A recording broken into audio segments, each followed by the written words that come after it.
Good evening from Hofstra University in Hempstead, New York. I'm Lester Holt, anchor of NBC Nightly News. I want to welcome you to the first presidential debate.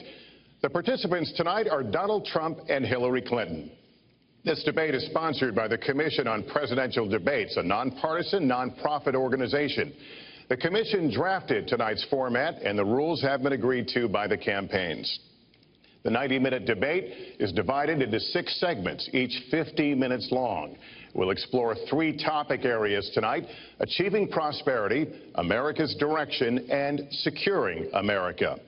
At the start of each segment, I will ask the same lead-off question to both candidates, and they will each have up to 2 minutes to respond. From that point until the end of the segment, we'll have an open discussion. The questions are mine and have not been shared with the commission or the campaigns. The audience here in the room has agreed to remain silent so that we can focus on what the candidates are saying. I will invite you to applaud, however, at this moment as we welcome the candidates. Democratic nominee for President of the United States, Hillary Clinton, and Republican nominee for President of the United States, Donald J. Trump.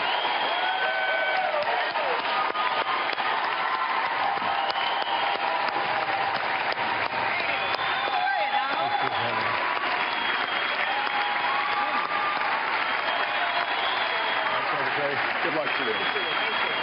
Trump, good luck to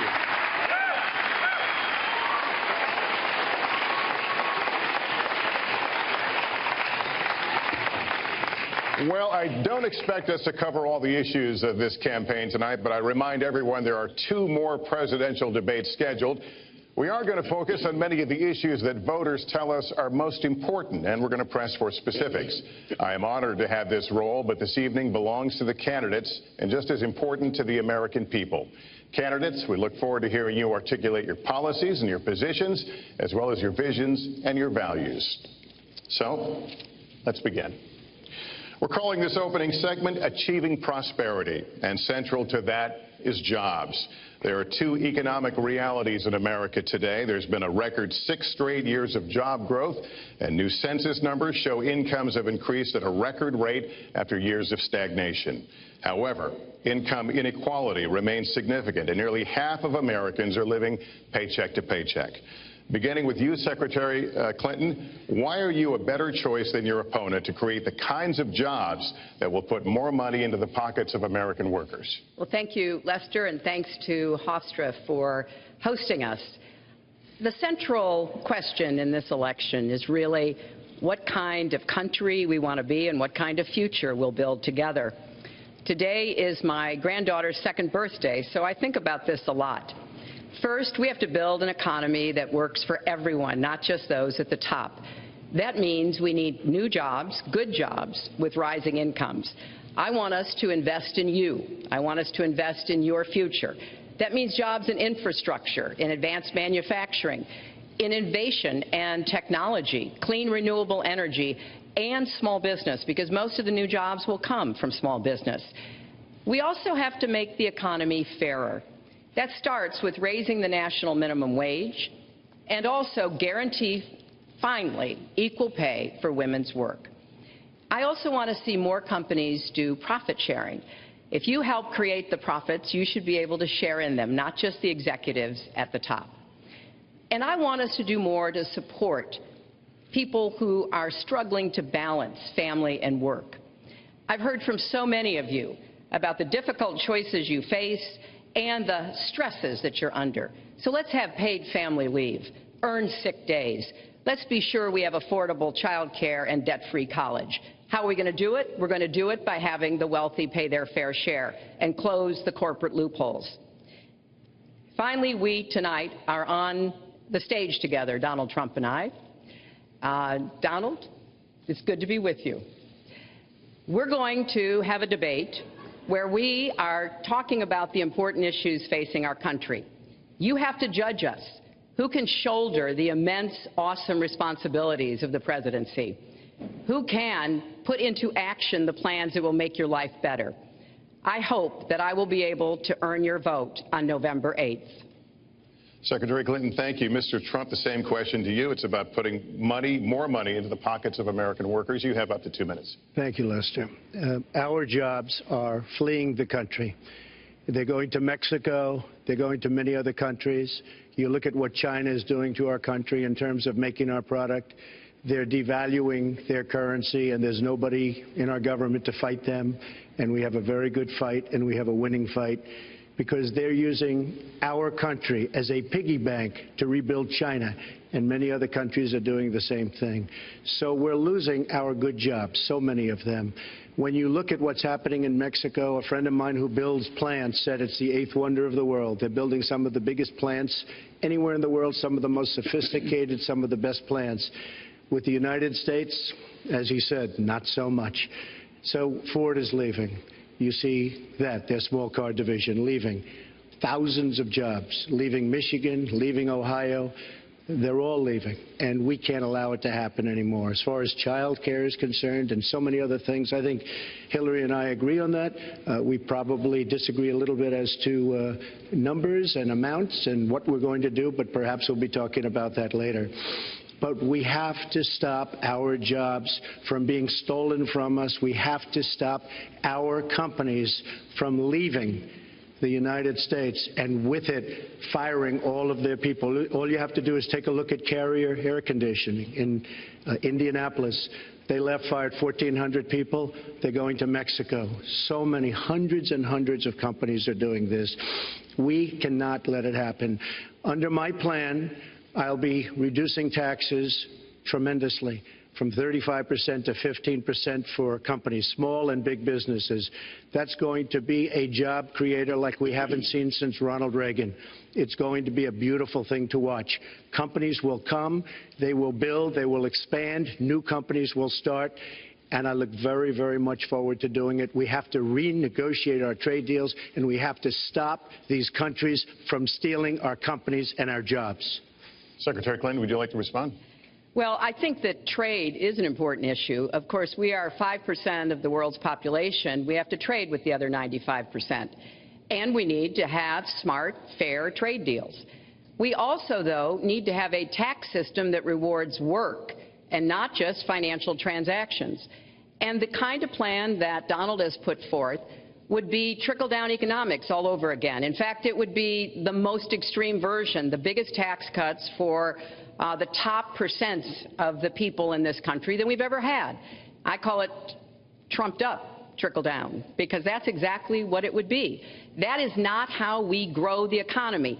We just have a different view about what's best for growing the economy, how we make investments that will actually produce jobs and rising incomes. I think we come at it from somewhat different perspectives. I understand that. You know, Donald was very fortunate in his life, and that's all to his benefit.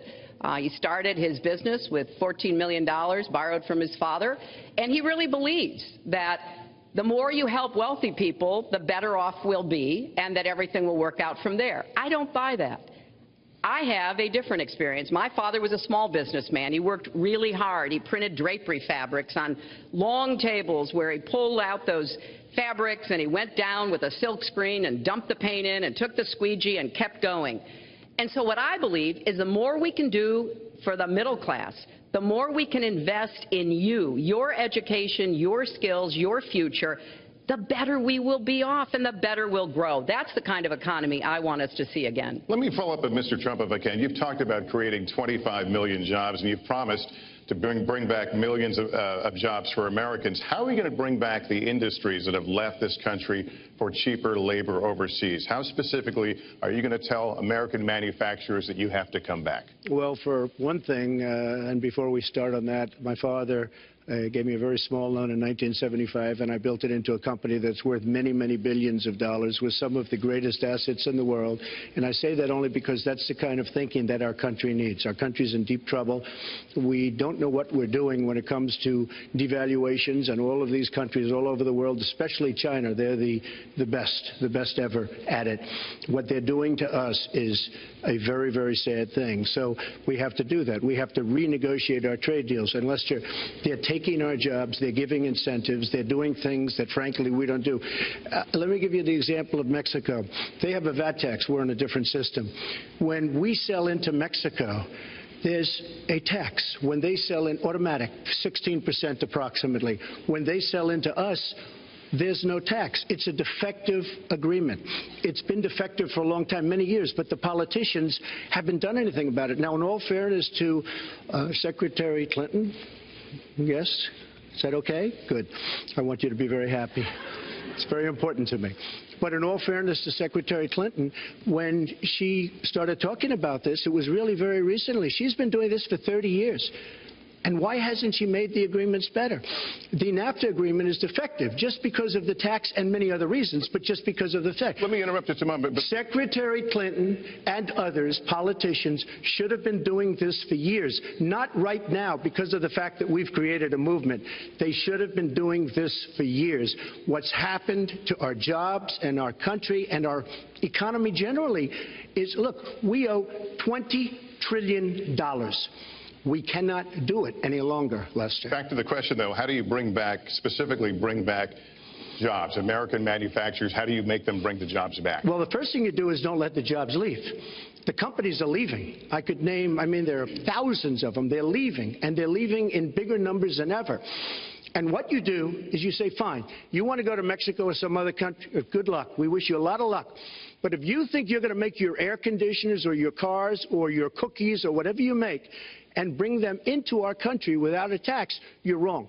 And once you say you're going to have to tax them coming in, and our politicians never do this, because they have special interests, and the special interests want those companies to leave, because in many cases they own the companies. So what I'm saying is we can stop them from leaving. We have to stop them from leaving, and that's a big, big factor. Let me let Secretary Clinton get Well, let's stop for a second and remember where we were 8 years ago.